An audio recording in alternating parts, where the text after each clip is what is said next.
Bonjour, je m'adresse à vous suite à une demande du service enfance et jeunesse de Tournefeuille pour faire part de mes réflexions à propos de la situation actuelle, qui est un peu particulière puisque nous sommes dans le déconfinement suite au confinement lié au coronavirus. Donc c'est une situation où les choses vont un peu mieux, sont plus faciles à vivre, mais il y a quelques idées comme ça que l'on pourrait mettre en discussion entre nous autour de cette question du confinement et du déconfinement. Déjà, sur la question du contexte actuel, je crois que, on ne peut pas dire beaucoup plus que c'est un contexte qui s'y impose à nous, avec lequel on est obligé de faire.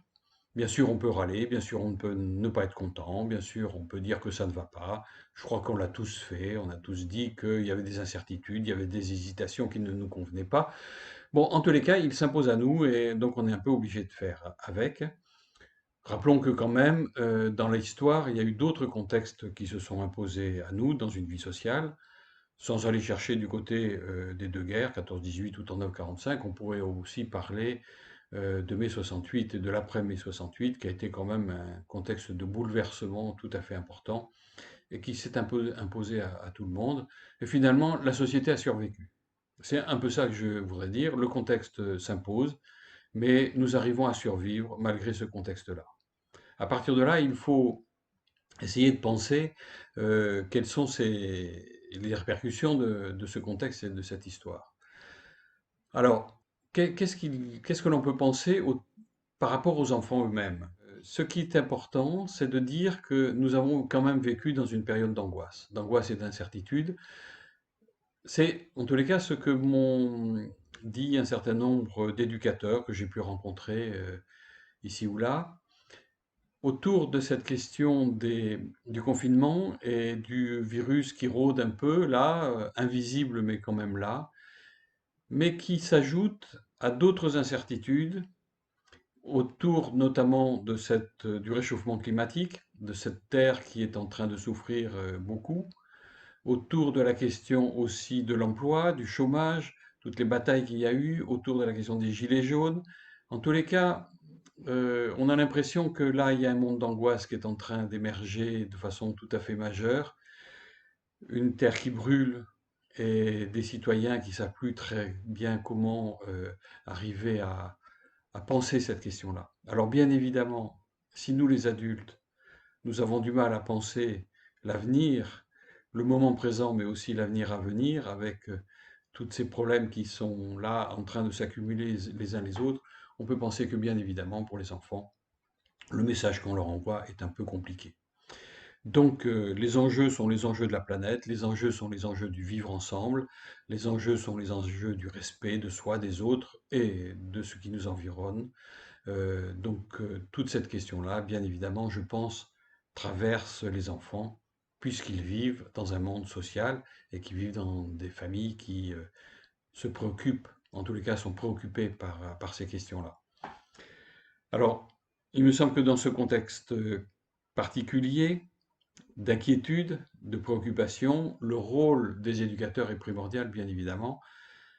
Il est primordial pour déjà accueillir ce qui peut se penser ou ce que peuvent penser les enfants et permettre aux enfants d'aller sur le chemin, de continuer le chemin, d'aller vers un avenir qu'ils vont eux-mêmes préparer.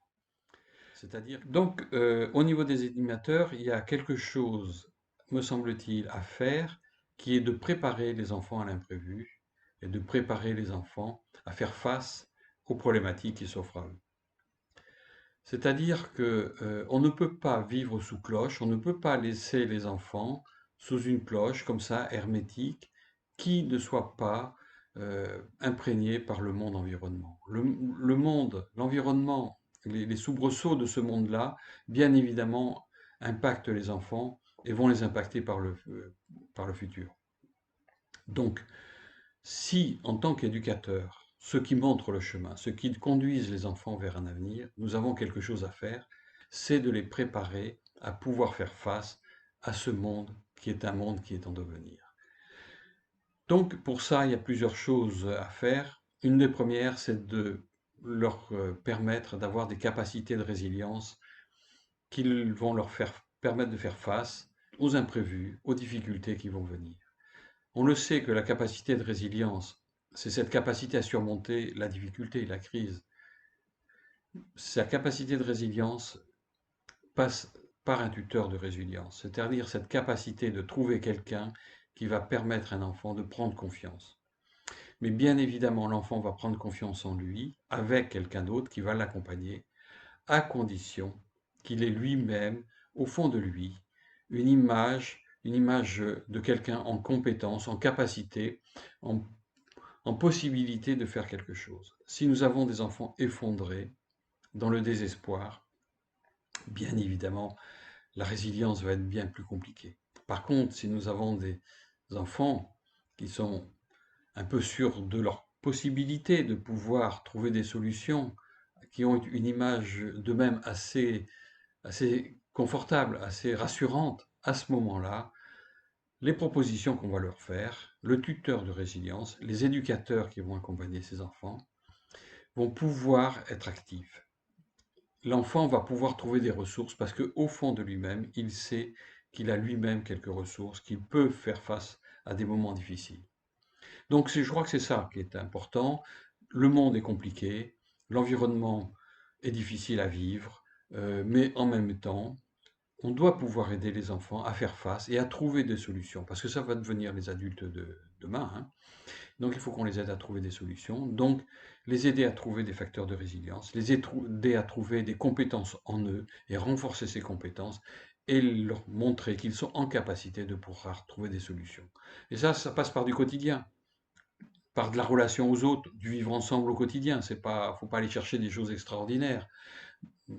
Juste simplement, je suis face à un problème, comment est-ce que je peux arriver à le résoudre? Et ne pas m'effondrer totalement dans une espèce de vécu dépressif insupportable. Voilà.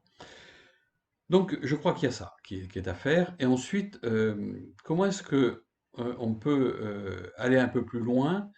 Je crois qu'aller un peu plus loin, c'est d'abord être soi-même assez tranquille, assez posé.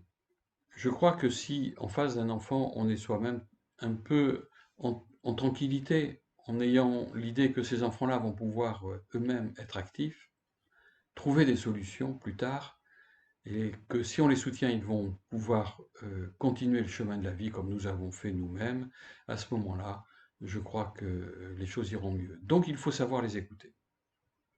Il faut savoir les écouter, savoir écouter leurs souffrances, savoir écouter leur mal-être, et savoir dire aussi les choses pour que eux-mêmes trouvent des ressources.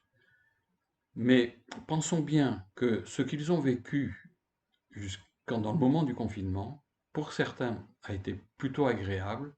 Ça a été le cas, par exemple, dans une maison avec un jardin, avec des voisins avec qui on peut discuter, etc. Ça a été pour d'autres beaucoup plus compliqué quand on est à plusieurs dans un HLM, entassé dans un petit appartement. Et aussi avec des parents qui ont pu être des parents apaisants, mais peut-être aussi avec des parents qui ont pu être particulièrement angoissants. Je pense notamment à ce que me racontait une éducatrice qui a découvert que les parents ont parlé de l'histoire du confinement à leur enfant en leur disant: Tu sais, le loup est dans la rue, et si tu sors, le loup va te manger. Donc effectivement, on peut imaginer que des enfants, dans ces vécus-là, avec ces paroles-là, vont trouver que c'est extrêmement compliqué pour eux de pouvoir ressortir, de pouvoir aller dehors, faire le chemin de la maison jusqu'à l'école. C'est aussi risquer de rencontrer le loup. Le loup, la violence, la terreur. Donc il faut savoir écouter ces enfants-là, savoir les apaiser, savoir avoir des mots qui vont leur permettre d'être réconfortés. Et pour ça, être soi-même dans une situation relativement apaisée. Voilà un peu ce que je pense de ce contexte, qui est à la fois un contexte difficile, compliqué, mais on en a vu d'autres, et les enfants en verront d'autres, j'imagine, mais ce sont eux qui plus tard vont reconstruire ou construire le monde. Donc il faut soi-même être sûr ou être un peu rassuré sur les capacités que vont avoir ces enfants à pouvoir faire quelque chose de ce monde-là. comme nous-mêmes, nous avons été capables de le faire, ou comme nous-mêmes, nous serons capables de le faire. Et si on apporte ce message-là, et si on est à l'écoute de leurs frayeurs, mais en même temps pour les aider à surmonter et à pouvoir s'engager comme des combattants dans un monde qui les entend, et donc pouvoir poser une démarche de résilience par rapport à ceux qui ont pu être en souffrance à ce moment-là, je crois qu'on va leur permettre de surmonter ce contexte. En tous les cas, je le souhaite.